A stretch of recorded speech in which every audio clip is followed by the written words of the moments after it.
ഭക്തി താ ജഗദംബേ പ്രേമം താ ജഗദംബേ.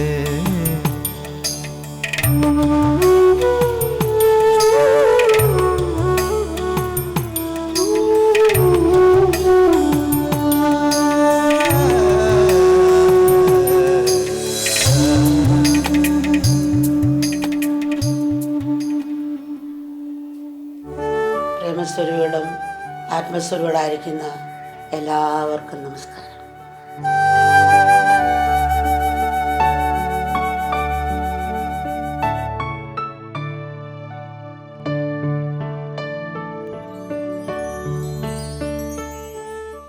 സനാതന ശിവപാർവതി മാതൃകാ ദമ്പതികളായിട്ടാണ് പറയുന്നത്. പരസ്പര സ്നേഹമുണ്ടെങ്കിൽ അന്യോന്യം മനസ്സിലാക്കാൻ പ്രയാസമില്ല. മൗനത്തിൻ്റെ അർത്ഥം പോലും ഹൃദയം കൊണ്ട് അറിയാൻ കഴിയും. ഇത് പറയുമ്പോൾ ഒരു സംഭവമാണ് അമ്മയ്ക്ക് ഓർമ്മ വരുന്നത്. നല്ല ബിസിനസ് ചെയ്ത് ധാരാളം പണം സമ്പാദിക്കുന്ന ആളാണ്. പക്ഷേ ഇതേക്ക് ഒരു ദുർസ്വഭാവമുണ്ട്. കുതിരപ്പന്തയത്തിൻ്റെ ഇടയ്ക്ക് പോകും. ആ ഒരു ദുർബലതയാണ്. അതിൽ പൈസ വെച്ച് അവസാനം കടത്തിൻ്റെ എത്തി. അപ്പോൾ എല്ലാം വിറ്റാലും കടം തീരാത്ത രീതിയിലായി. അപ്പോൾ ഒരു വഴിയില്ല. ബിസിനസ്സും ഉണ്ട്, കുറച്ച് അല്ലേ വരവ് ഉള്ളൂ. അപ്പം നമ്മൾ ഇങ്ങനെ പോയി കഴിഞ്ഞാൽ കഷ്ടത്തിലാവും. ആ ഭർത്താവ് പറഞ്ഞു,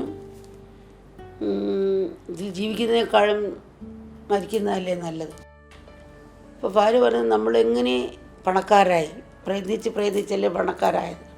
ആ പണം കൂടിയപ്പോഴാണല്ലോ നിങ്ങൾ ഈ കുതിരപ്പന്തായത്തിന് പോയി പൈസ കൊണ്ടക്കളഞ്ഞിങ്ങനെ ദുഷിച്ച സ്വഭാവമൊക്കെ വന്ന് പൈസയൊക്കെ കൊണ്ടക്കളഞ്ഞത്. അപ്പോൾ ഇനിയെങ്കിലും നിങ്ങൾ കടം മേടിച്ച് പോകുന്നൊന്ന്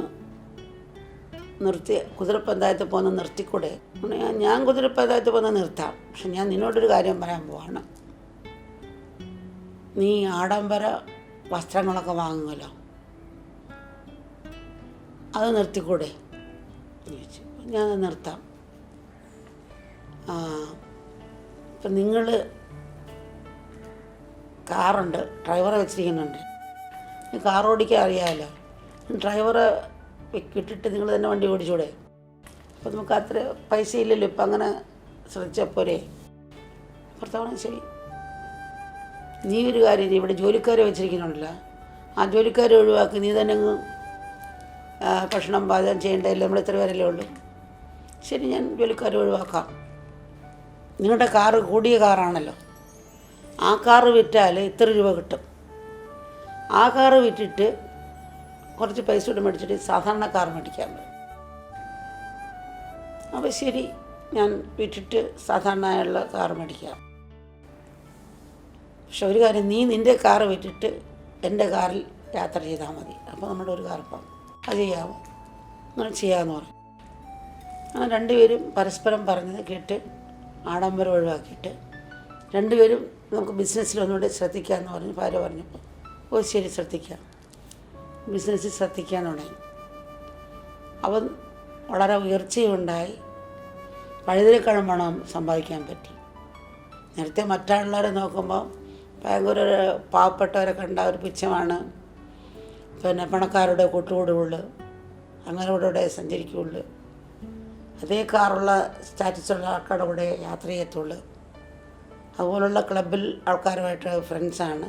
ഇവർക്ക് നഷ്ടവും കഷ്ടവും വന്നപ്പോൾ അന്നത്തെ ആൾക്കാർ ഇവരെ വെറുക്കാൻ തുടങ്ങി. അത്ര അടുപ്പിച്ചില്ല. പണമൊക്കെ കടം ചോദിക്കാൻ തുടങ്ങിയപ്പോൾ അടുപ്പിക്കാതായി. അപ്പം അവർ പണക്കാർ മാത്രം നോക്കി സ്നേഹിക്കുന്നവരാണ് മറ്റുള്ളവർ നമുക്ക് മനസ്സിലാക്കാൻ തുടങ്ങി. അപ്പോൾ അതുകൊണ്ട് പിന്നെ ഇവർ അടുപ്പിച്ചില്ലല്ലോ, ഒരു കടത്തിലായപ്പോൾ. അപ്പോൾ ഇവരെന്ത് ചെയ്ത് ഈ ബിസിനസ് ചെയ്തപ്പോൾ പിന്നെ താഴെ കിടക്ക ആൾക്കാരെ മനസ്സിലാക്കാൻ തുടങ്ങി. അവരുടെ തനിക്കുള്ള കഷ്ടങ്ങൾ കണ്ടപ്പോൾ ഇതുപോലാണല്ലോ താഴെ കിടക്കാരുടെയും കഷ്ടങ്ങൾ, അവരുടെ വേദന മനസ്സിലാക്കാൻ തുടങ്ങി. അങ്ങനെയുള്ളവരുടെ കൂടാൻ തുടങ്ങി. പണ്ടൊരാളെ സഹായിക്കാനൊന്നും പോകത്തില്ല, പിന്നെ ആ സാധുക്കളെ കണ്ട അവർക്ക് സഹായിക്കാൻ തുടങ്ങി. അങ്ങനെ ഈ ബിസിനസ്സിൽ വളരെ വിജയം കിട്ടി.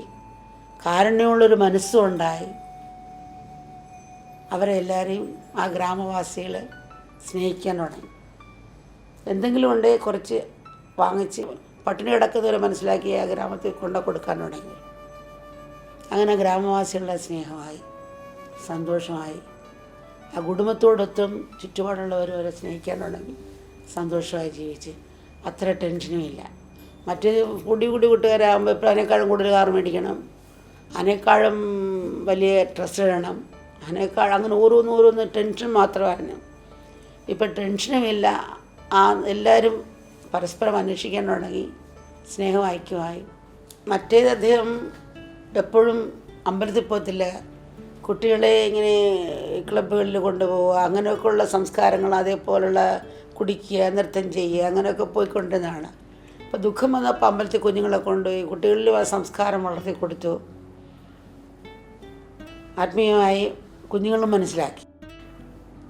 മറ്റു കുഞ്ഞുങ്ങളും മറ്റുള്ളവർ പുച്ഛമായിട്ടാണ് നീങ്ങിയത്. അപ്പോൾ നമ്മളെപ്പോഴും താഴോട്ട് ഇറങ്ങി ചെല്ലണം. താഴേക്ക് നോക്കില്ല, എപ്പോഴും മുകളോട്ടേ നോക്കുകയുള്ളൂ.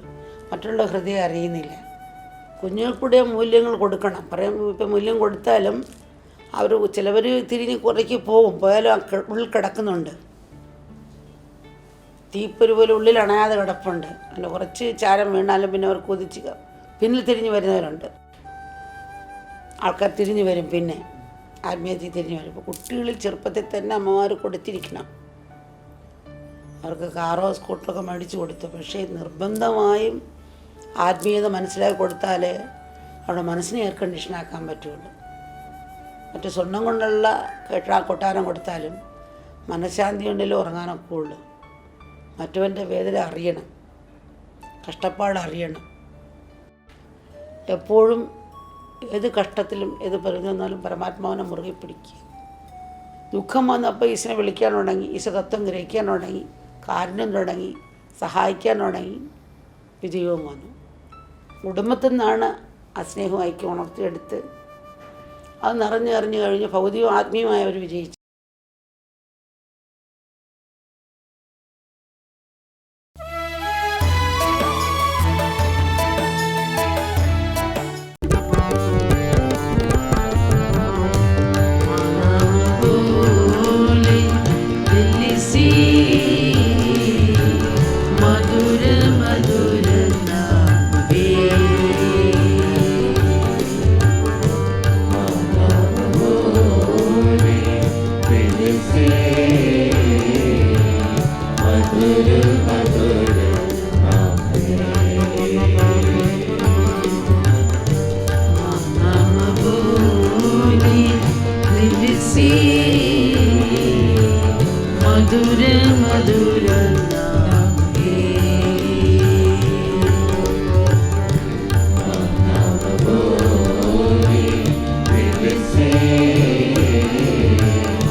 प्रेम का परिया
मदिमुगहल्ली माकगे मदिमुगहल्ली माकगे मदिमुगहल्ली माकगे मदिमुगहल्ली माकगे मदिमुगहल्ली माकगे मदिमुगहल्ली माकगे मदिमुगहल्ली माकगे मदिमुगहल्ली माकगे समचुगहल्ली माकगे संचारहल्ली माकगे संचारहल्ली माकगे मदिमुगहल्ली माकगे मदिमुगहल्ली माकगे समचुगहल्ली माकगे संचारहल्ली माकगे संचारहल्ली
കര കാണാത്തൊരു കരുണ അലയിളകും നൻപിൻ പെരുമാ നിലയറിയാത്ത നിതാന്ത നിയോഗം നിലയറിയാത്ത നിതാന്ത നിയോഗം അറിയുകയൻ ഗുരുവേ.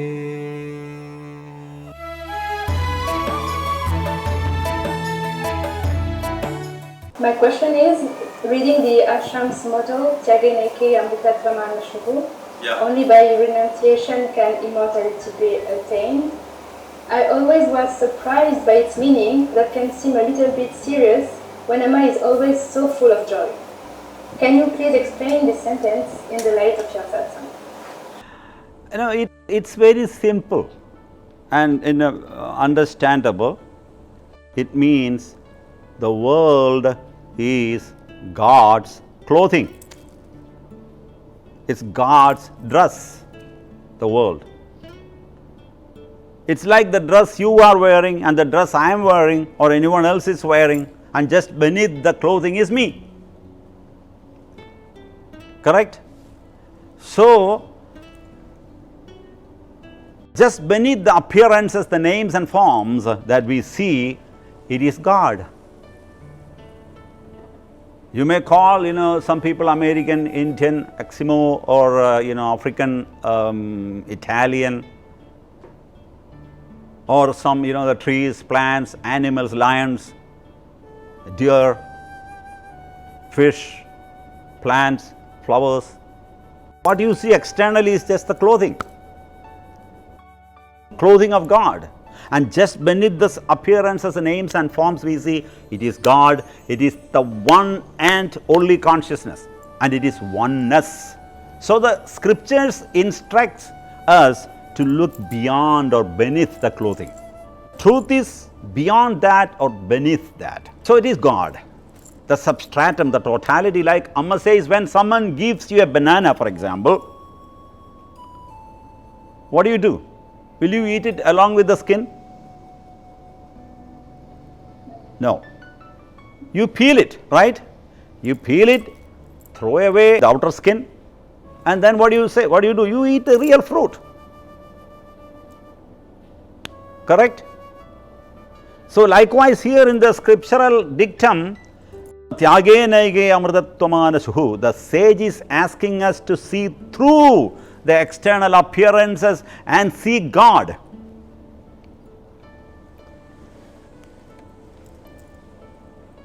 It doesn't mean that you have to renounce the world and everything you have. No, that's not the purport. The Rishi is telling us the world of happenings, the names and forms are only the skin, like the skin of a banana or any fruit.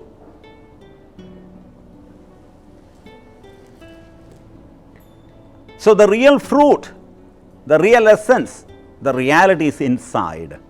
So it is just a reminder to say that our ego is insignificant. And what do you renounce? You renounce the feeling of I am doing it. Actually, everything just happens. We are just gate crashers. We interfere and say, I did. Whereas everything is just happening. Take for example our breath. It's just happening. Can you claim that I am breathing? It's because of my strength. No. What about birth and death? It just happens. You have no choice. You cannot say, I have to be born here in that country for that rich couple. No. Helpless. Death just comes. There's no prior notice. As Amma says, it's like the two landings of a bridge. One landing is death and one landing is birth, and in between you call it life. But without the landings, there is no between, the bridge. And do you know anything about your birth? One landing, the most important one, the most crucial one. And do you know anything about the death and what happens after death? And even, what happens during death? What happens just before death? These are the two most important events in a person's life. And we still claim that I. See, even this desk here, this table here, this monitor here, the house you stay, the property you have, the plans and everything that you say, mine, they may also be thinking, who is this person? Why is he claiming that? Who knows? Sitting in its nest on the sunshade of a house, the pigeon declared to the world, this is my house. It's a huge house. The pigeon declared, this is my house. The dog sleeping on the veranda barked and protested, no, not yours, this is my house. A man came out of the house and shouted, shut up, you idiots, this house is mine and mine alone. The pigeon died after 5 years, the dog and the man after 15 and 70 years respectively. The house and surroundings continue to exist even after. So out of ignorance and arrogance, we think that this is my world and that is your world and this is my house. In reality, whose world is this? Whose house is this? The world belongs to none else but the world alone. It belongs to the world. And the world is God. So everything belongs to God. See, now just imagine, right? It's not going to happen. The earth has disappeared. The entire solar system collapsed. The sea has dried up. Nothing exists. Air, water, fire, ether, everything gone. All sentient and insentient things, people, nature, everything has disappeared. Nothing exists. But one thing remains. Remember, you are imagining. You are seeing all this. So one thing exists. What is that one thing? The person who looks.